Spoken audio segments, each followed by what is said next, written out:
Hello everybody, my name is Kiper. I work for Oracle.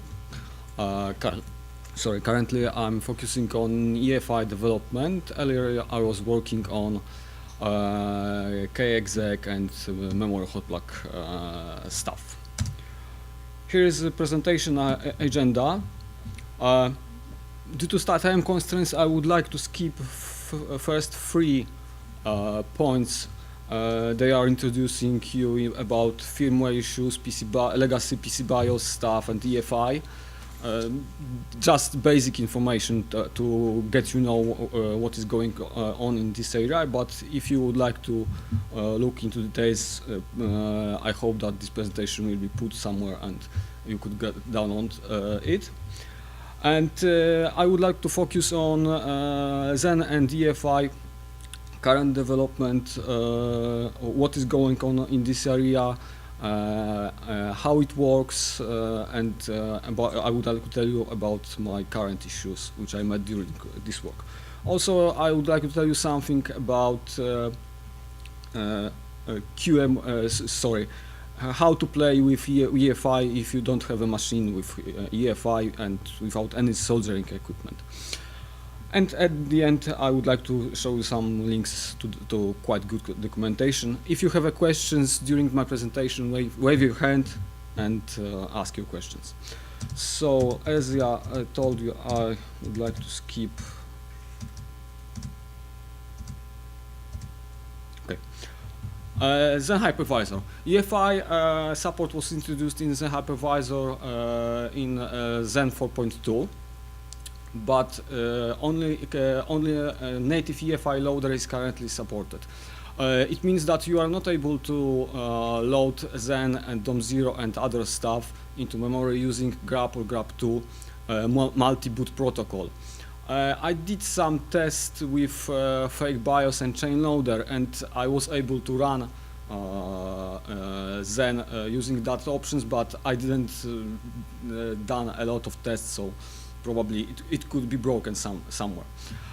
So I decided to work on multi-boot 2 protocol support, and I will tell more about that later.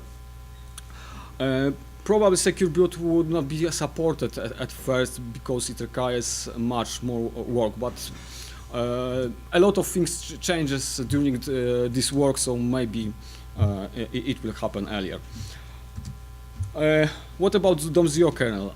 Good news. DOM0 EFI support is available since from version 3.17 RC1. So it means that you are able to test it and play with it. And if you discover something which doesn't work, please send me an email, and I would like to help you to solve that problem. Work on this implementation was initiated by Jan Bulik from SUSE, and I took over this Liangtang, and I took over this work. And currently this implementation is prepared for x86.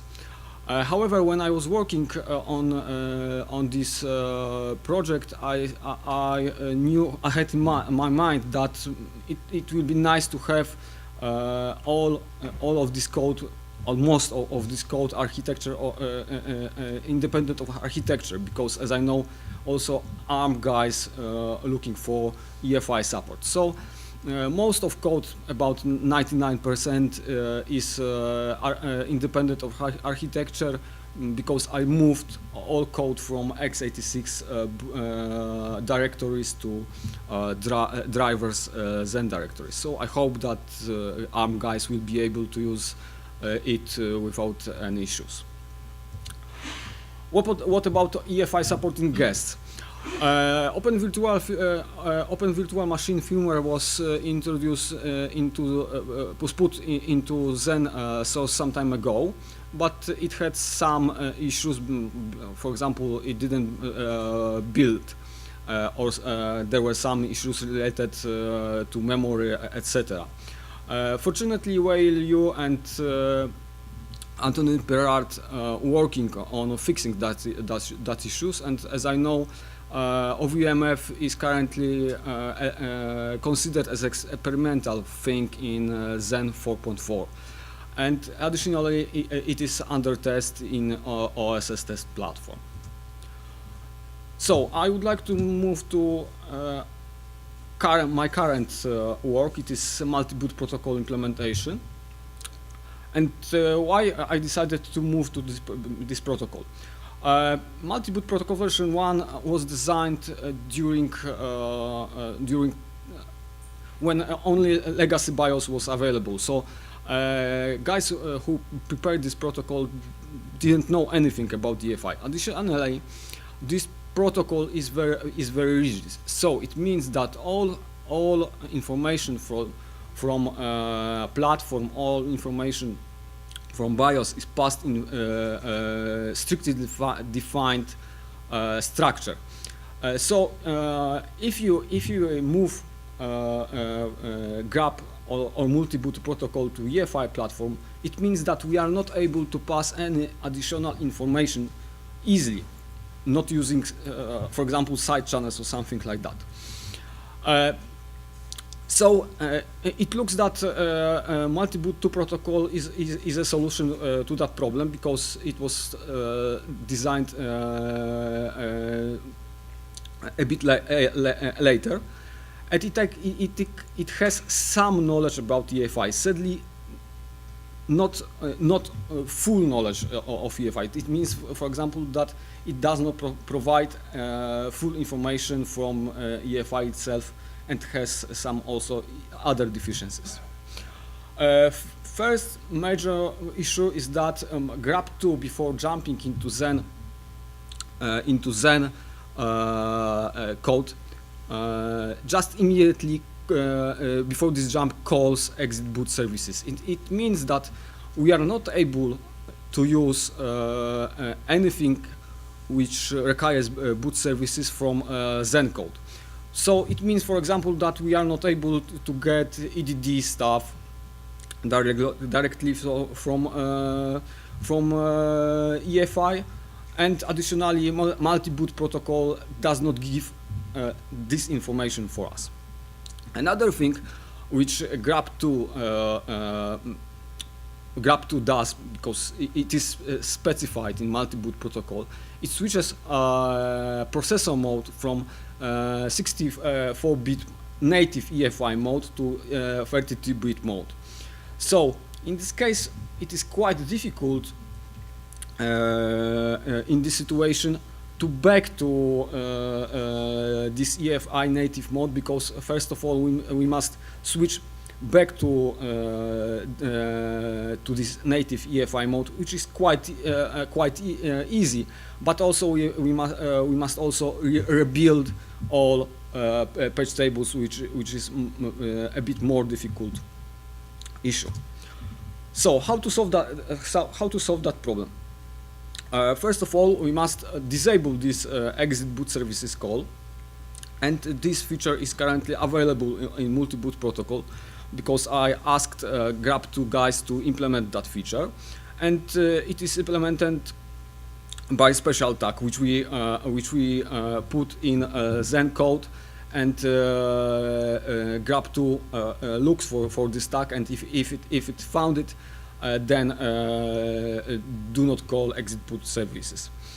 And another thing which is needed, and however it is not available in grab2, we need leave process mode. We need ask grab2 to leave processor mode in Zen EFI mode. Sadly, this feature is not available yet, and I'm going to prepare patches to provide that feature. If we have both of this feature, then we are able to get all platform details directly from Zen, and this way we do not rely a lot on multi-boot protocol. Just we only get information about modules at other minor things. And later we just call exit boot services directly from Zen code, and Zen runs as usual. So, what changes are needed in Zen code? Because currently we are going to introduce third boot protocol. Currently we have multi-boot protocol version 1 in Zen code, and EFI native loader support. However, sadly, there is a strong dependency on multi-boot protocol version 1. Even EFI loader uses this multi-boot version 1 structure to pass some information. So this is not very convenient, and we must use side channels to pass some information to start Zen code. So I decided to fix this issue, and about 1 week ago I posted RFC patches which have a solution to the problem, and add special structure which I called Zen boot info. It is temporary name. Probably it will be changed.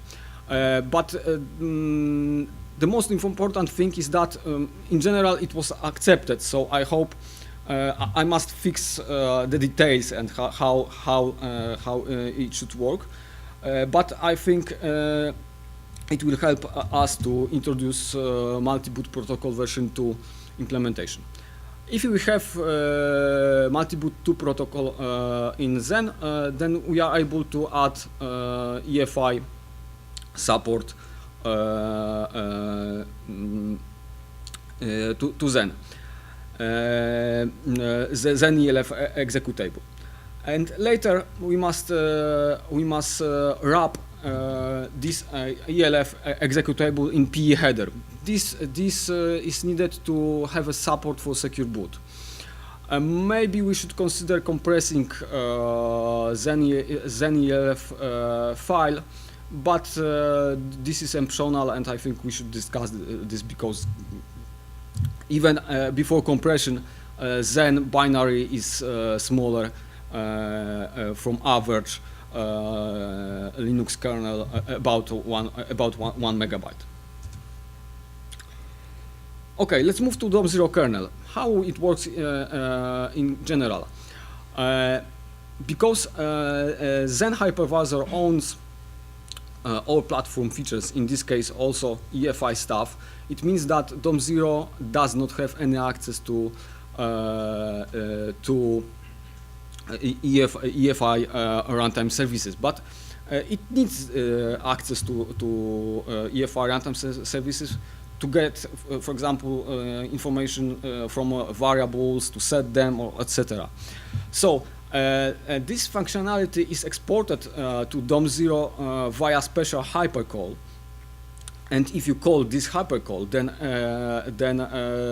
Zen hypervisor executes all needed things on behalf of Domo.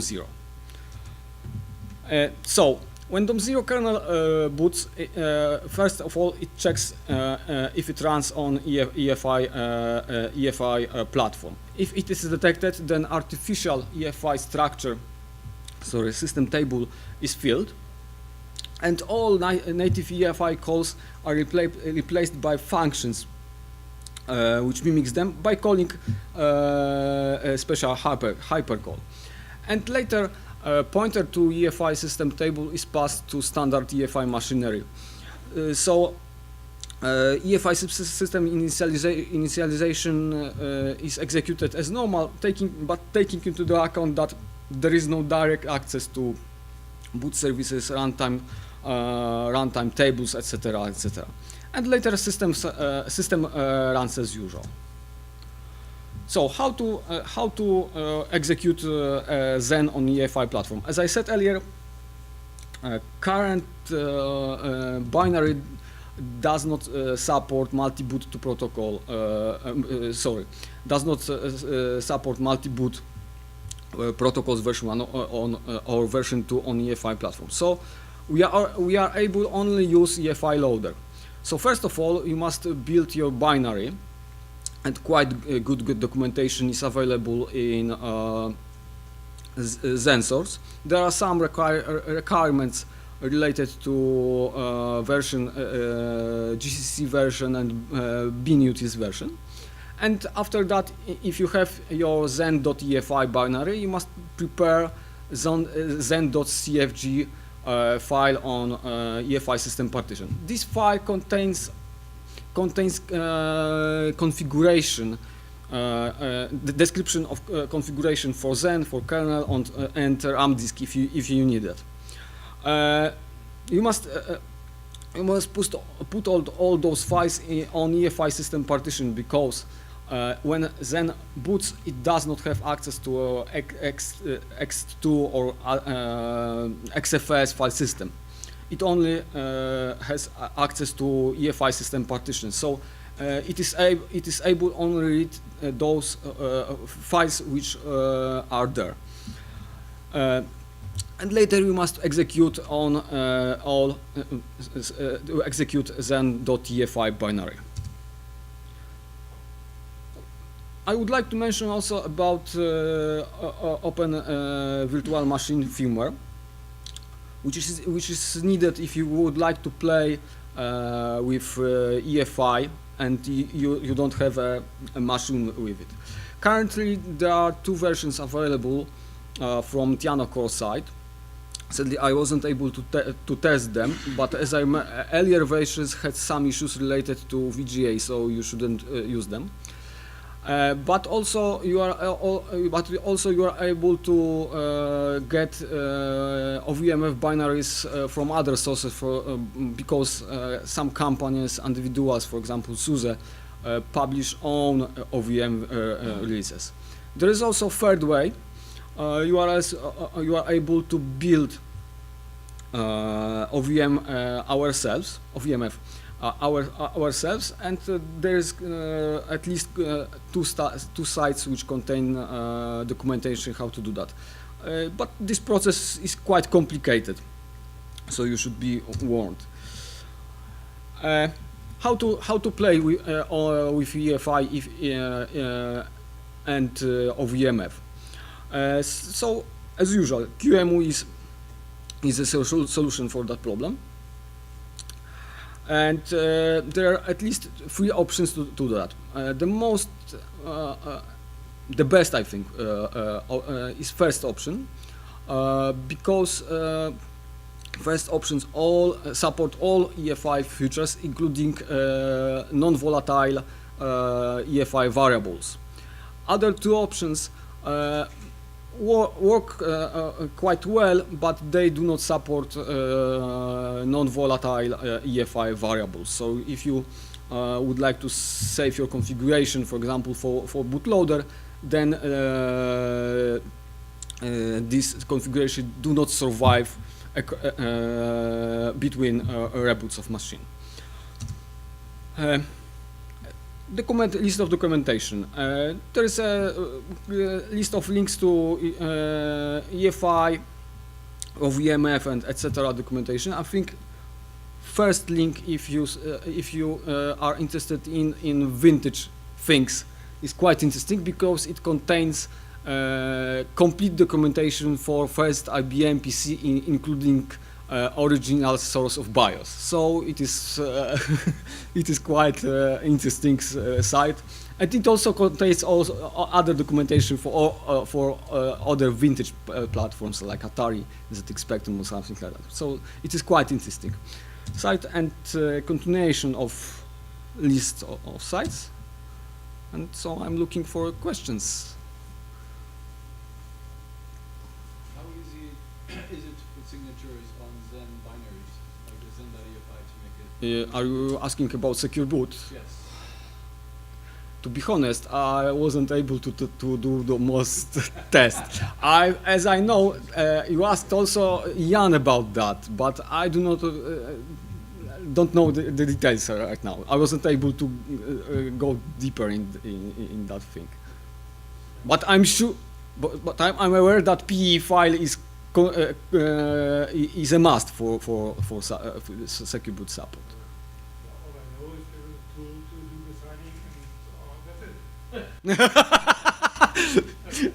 Okay.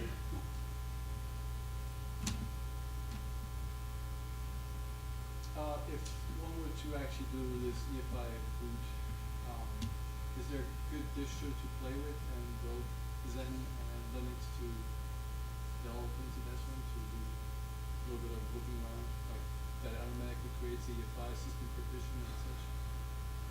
Well, to be honest, I didn't this thing automatically. Let's say, I played with this stuff on Debian Wheezy as I remember, but there is a problem with that distribution because it has correct version of binutils, but that binutils was built without special option, which give you a chance to build a PE binary. So it means that you are not able. You must first of all rebuild binutils tools. So it is not easy. I put a patch for this, and probably it will be included in next release of Debian release.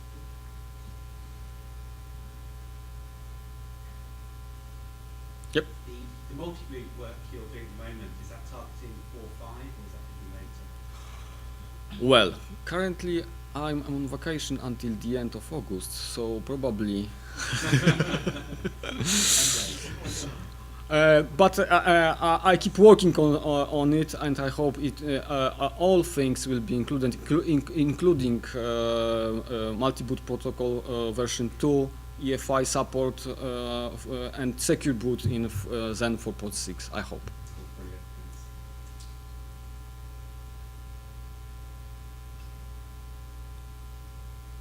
More questions?